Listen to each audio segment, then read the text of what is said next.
இந்த பயிற்சியெல்லாம் கலை உலகத்துக்கு எப்படிப்பட்ட ஒரு மாற்றத்தை கொண்டு வரும்? இந்த கலைத்துறையை பொறுத்த வரைக்கும் பார்த்தீங்கன்னா அது வந்து ஒரு ஃபேஸ்ன்னு சொல்லுவோம். ஒரு நாள் சேஞ்ச் கிடையாது. வந்து ஒரு பல கிரகங்கள் சேர்ந்து பல வருஷத்துக்கு நடக்கக்கூடிய சேஞ்சு. ஸோ இப்போ இந்த COVID-19 ஆரம்பித்தப்போ வந்து 6 கிரகங்கள் ஒன்றா சேர்ந்துச்சு.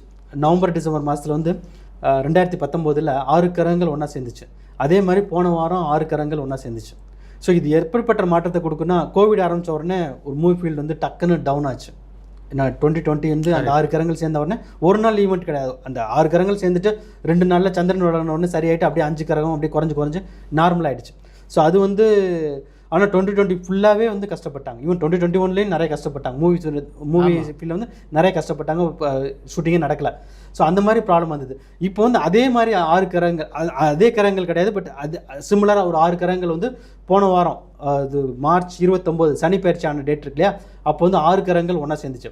இது என்ன பண்ணுன்னா, அப்போ வந்து தனுசில் 6 கிரகம் ஒன்றா சேர்ந்துச்சு. இப்போ வந்து மீனத்தில் 6 கிரகங்கள் ஒன்றா சேர்ந்துருக்கு லாஸ்ட் வீக்கில். இப்போ வந்து சந்திரன் விலகின உடனே 5 கிரகம் ஆகிடுச்சு. ஸோ இப்போ அடுத்து சூரியன் விலகினோடனே 4 கிரகம் ஆகிடும். அப்படியே குறைஞ்சு வந்துடும். ஆனால் இந்த சேஞ்ச் இருக்கிற இந்த ட்ரிகர் பண்ண ஈவெண்ட் வந்து அந்த 2020-21 வந்து யாரெல்லாம் ரொம்ப கஷ்டப்பட்டாங்களோ அவங்களுக்கெல்லாம் அப்படியே ரிவர்சல் நடக்கும்.